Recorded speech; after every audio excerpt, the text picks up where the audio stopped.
Hello বন্ধুরা, কেমন আছেন আপনারা সবাই? সবকিছু ঠিকঠাক মঙ্গল আছে তো না? আমাদের এই বিশ্বে তীক্ষ্ণ বুদ্ধি এবং ইন্টেলিজেন্ট লোকদের অভাব নেই। তাদের সেই ইন্টেলিজেন্ট মাথার মধ্যে সবসময় নতুন নতুন জিনিস উদ্ভাবন করার, তাদের মাথায় এমন এমন সকল আইডিয়া আসে যেগুলো প্রয়োগ করার জন্য তাদের মাথার মধ্যে সেটা কিলবিল কিলবিল করে, আর সেগুলো দেখলে বলে ভাষায় প্রকাশ করা যাবে না। নিজেদের যত সকল ইন্টেলিজেন্ট আইডিয়াকে যখন তারা প্রয়োগ করে সেগুলো দেখার পর সকলে তো চমকে যায়।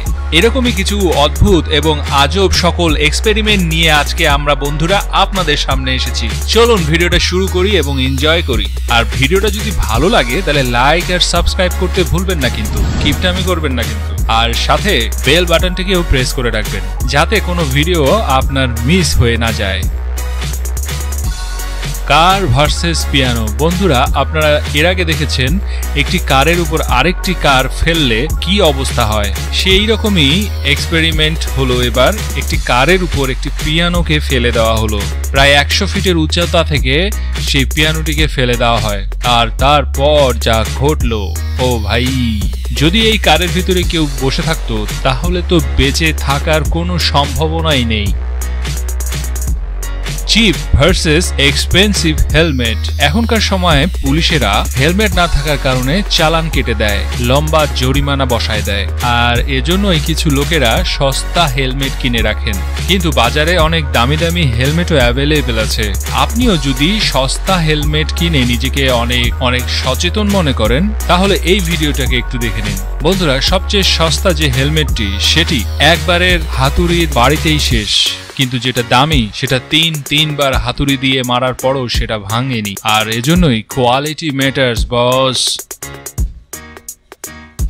Chicken versus shredder. বন্ধুরা, শাডার একটি এমন মেশিন যে কোনো জিনিসের ভুঁড়ি বার করে দেয়, আর এমনই কিছু একটা করলো এই এক্সপেরিমেন্টে। কিন্তু এই জিনিসটাকে এইভাবে খারাপ করে নষ্ট করে ঠিক করেনি। তার থেকে ভালো যদি কোনো গরিব মানুষকে সে দান করতো। Katana versus bottle in slow motion. বন্ধুরা, কাটানা জাপানের সবচেয়ে ফেমাস এনসিয়েন্ট তলোয়ার। আমরা যদি সেটার ক্ষমতাটাকে ওয়াটার বটলের মধ্যে প্রয়োগ করি তাহলে সেটাও যদি আবার স্লো মোশনে, তাহলে দেখুন কি হয়। একবার যদি একটা শট নেওয়া হয় তাহলে দেখুন 10টি বোতল কিভাবে কেটে যায়। আর এরকমই যখন 4টি কোল্ড ড্রিঙ্কস এর বটলে তলোয়ারটি চালানো হয়, 4টি বোতলই আলুর মতন কেটে যায়। নির্নাল। বন্ধুরা, আপনারা তো জানেন যে পিপাসা লাগলে আপনি যে কোনোখানে পানি পেয়ে যাবেন পিপাসা তাড়ানোর জন্য, কিন্তু আপনার দরকার এই নির্নালের, যেটা ইন্ডিয়ার কর্ণাটকের নিরঞ্জন লাল নামের এক ব্যক্তি এক্সপেরিমেন্ট করে তৈরি করেছেন। এবং সেই ওয়াটার ফিল্টারটা এতটাই ব্যাপক পপুলার হয়ে যায়, বর্তমানে সে 3 কোটিরও বেশি পিসেস তৈরি করেছে এবং সেল করেছে। এটাতে আপনাকে বিশেষ কিছু করতে হবে না, শুধুমাত্র একটি বটলের মুখের মধ্যে ঢুকাবেন বা টেপের মধ্যে তার মুখের মধ্যে ব্যবহার করবেন, ব্যাস, নোংরা পানি একদম বিশুদ্ধ পরিষ্কার হয়ে যাবে এবং পান করে ফেলুন সেই পানি। এটি একদম নোংরা থেকে নোংরা পানিকেও পরিষ্কার করে ছাড়ে। হ্যাঁ বন্ধুরা, শুধুমাত্র 30 টাকায়। Sanitizer versus fire. বন্ধুরা, করোনা সিজনের কারণে সবার কাছেই হ্যান্ড স্যানিটাইজার সবার কাছেই পাওয়া যায়, যেটা এখনকার সময়ে একদম কমন একটি বিষয়। তো আপনি কি জানেন যে স্যানিটাইজারের মাধ্যমে আপনি হাতের মধ্যে আগুনকে ধরতে পারেন? বন্ধুরা, আপনি বিশ্বাস করতে পারবেন না, আপনারা হ্যান্ড স্যানিটাইজারকে কিছুক্ষণ ধরে আগুনে জ্বলিয়ে দিবেন, তারপর সেটাকে হাতের মধ্যে তুলে নিতে পারবেন এবং সেটা আপনার হাতেই জ্বলতে থাকবে। এবং আশ্চর্যের বিষয় যে হলো, সেটা আপনাকে গরম লাগবে না, তখন পর্যন্ত সেটা ঠান্ডাই লাগবে। কিন্তু তাই বলে বেশিক্ষণ হাতের মধ্যে সেটা ধরে থাকবেন না, তখন কিন্তু ঠিকই আপনার হাত পুড়ে যাবে। Hypnotise any animal. আপনি কি কখনো ভেবেছেন যে আপনাকে হিপনোটাইজ কেউ করতে পারে বা আপনি কাউকে হিপনোটাইজ করতে পারবেন? এবং হিপনোটাইজ করে না জানি কত কিছুই না করা সম্ভব। তবে আপনি মানুষকে হিপনোটাইজ করতে না পারেন, তবে পশু প্রাণীদেরকে হিপনোটাইজ করতে পারবেন। হ্যাঁ বন্ধুরা, দেখে নিন কিভাবে পশু প্রাণীদের হিপনোটাইজ করতে হয়। এভাবে মুরগিকে হিপনোটাইজ করা সবচেয়ে সহজ। দেখুন, এইভাবে একটি মুরগিকে ধরে তার সামনে যখন আপনি এইভাবে একটি লাঠিকে বারবার নিয়ে যাবেন, তো মুরগিটা অজ্ঞান হয়ে যাবে। নিজেই দেখুন কিভাবে মুরগিটির সাথে এই ট্রিক্সটা করা হয়, যা মুরগির জন্য মোটেও ক্ষতিকর নয়। আসলে এমনটা করলে মুরগি কিছুক্ষণের জন্য হিপনোটাইজ হয়ে যাবে। First reptile in slow motion slo-mo গায়। বন্ধুরা, ক্যামেলিয়ন এমন একটি প্রাণী যা খুবই সহজে তার শরীরের রং পরিবর্তন করে ফেলে। এবং আপনি কি জানেন সে তার শিকার কিভাবে করে, শিকারটাকে কিভাবে ধরে? তো চলুন সেটা স্লো মোশনে দেখে নেই। দেখুন কিভাবে নিজের জিহ্বা দিয়ে সে তার শিকারটিকে ধরে ফেললো। অ্যামেজিং, তাই না বন্ধুরা? এইভাবেই কুকুরকে স্লো মোশনে পানি পান করতে দেখে নিন, কিভাবে নিজের জিহ্বাটাকে চুল্লু বানিয়ে পানি পান করছে। Fish, snake and blood rain. বন্ধুরা, আপনি হয়তো মনে করছেন যে আজ বৃষ্টিতে অবশ্যই আপনি ভিজবেন, কিন্তু যখনই ভিজছিলেন বৃষ্টিতে তখনই আপনার উপরে মাছের বৃষ্টি হওয়া শুরু করলো। বন্ধুরা, এরকমটা অনেকবার হয়েছে, যখন এভাবেই আকাশ থেকে মাছ থেকে শুরু করে অনেক প্রকারের জীবজন্তুই আকাশ থেকে পড়ে।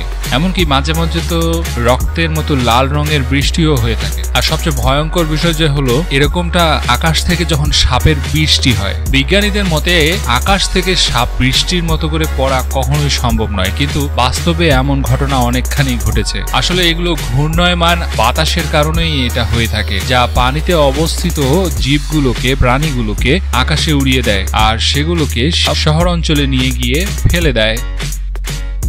Dragon blood tree. বন্ধুরা, আপনারা এরকম গাছ তো দেখেছেন অবশ্যই, যে গাছগুলোর ডাল কাটলে সেখান থেকে দুধের মতন এক ধরনের লিকুইড বের হয়। কিন্তু আজকের আগে আপনি কখনো হয়তো দেখেননি যে গাছগুলোকে কাটলে রক্ত বের হয়। হ্যাঁ বন্ধুরা, এই গাছগুলো ওমান নামের দেশটিতে পাওয়া যায়।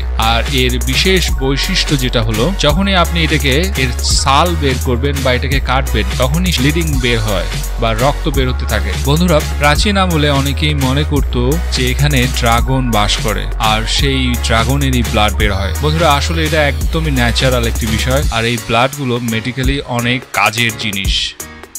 Lava versus iPhone. বন্ধুরা, হাতের মধ্যে আইফোন হওয়া প্রত্যেকটা বাঙালির স্বপ্ন, যদিও আমার হাতে এটা নেই।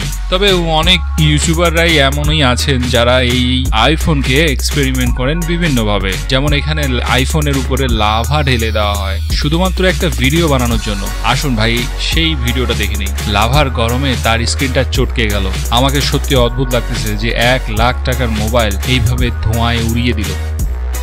Selling Stones.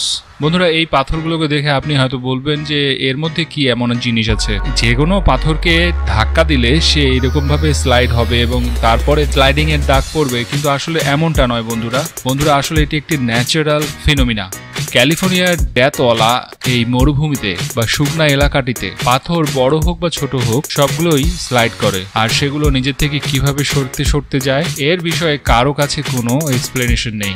আর আমার যতটুকু জানা আছে, বর্ষা মৌসুমে যখন এখানে পানি প্রবাহিত হয়, সেই পানির স্রোতের সে এক স্থান থেকে আরেক স্থানে মুভ করে। আর এই বিষয়টাই এখানে 2 বছর ধরে এক্সপেরিমেন্ট করেই আর্কিওলজিস্টরা জানতে পেরেছে। River meeting with ocean. বন্ধুরা, পানির কণায় কণায় তারপরে তৈরি হয় একটি সাগর। আপনারা শুনেছেন অবশ্যই, কিন্তু কখনো জলকণা দিয়ে কি নদী তৈরি করতে দেখছেন? তো আসুন বন্ধুরা দেখিয়ে দিই। এই ভিডিওটি ভেনে স্তেন নামের এক ব্যক্তির দ্বারা তৈরি করা হয়, যিনি সেই জায়গায় ব্ল্যাক রিভার ইন্ডিয়ান ওশান রয়েছে, সেখানে নদীর একটি ছোট্ট ধারা সে সমুদ্রের সাথে কানেক্ট করে দেয় এবং দেখতে দেখতে চোখের সামনে সেই জায়গাতে এত বড় নদী তৈরি হয়ে যায় যে আপনি দেখে বলতেই পারবেন না যে এটা সেই জায়গা। বন্ধুরা, এই জায়গাটিকে রিভার ব্রিজ বলে, যেখানে এই নদীর পানি নিজের দেওয়ালটিকে ভেঙে অন্যদিকে প্রবাহিত হতে থাকে। কিন্তু যাই হোক বন্ধুরা, এই এক্সপেরিমেন্টটা অনেক অসাধারণ ছিল। মাইলস্টোনস।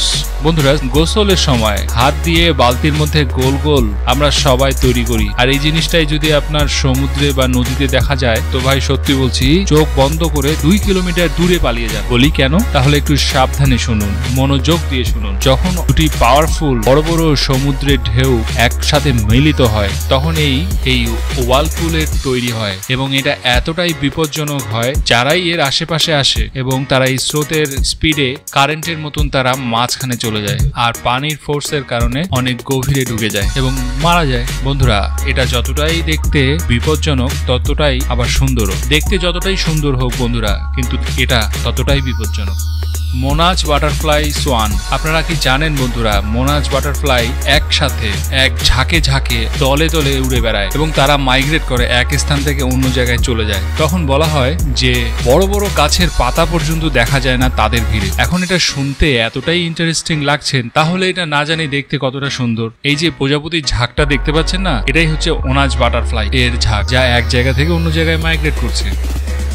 Luminous water. বন্ধুরা, আপনারা কি কখনো জানেন বা দেখেছেন যে পানিতে বা সমুদ্রে লাইট জ্বলছে? তখন সমুদ্র কেমন দেখতে হবে? আসলেই প্রকৃতি এটাকে বাস্তবে রূপ দিছে। এই ঘটনাটিকে বারি লুমিনাস বলে, যেখানে সমুদ্রের পানি হলচলে ঢেউয়ের উত্তালে আমরা লাইট দেখতে পাই। বিশ্বাস করুন, এটা দেখতে এমনই মনে হয় যে এটা দেখেই থাকে। এরকমটা আসলে একটি বিশেষ ধরনের প্রাণীর কারণে হয়, যেটাকে প্লান্টের নামেও সবাই জানে। যখনই পানির মধ্যে তারা তাল অনুভব করে, এই লাইটটি তখন এদের শরীরের পাওয়ারে জেনারেট হয়ে লাইট জ্বলতে থাকে। আর এমনটা আপনারা অনেক মুভিতেই দেখেছেন। এটা সম্পূর্ণই ন্যাচারাল।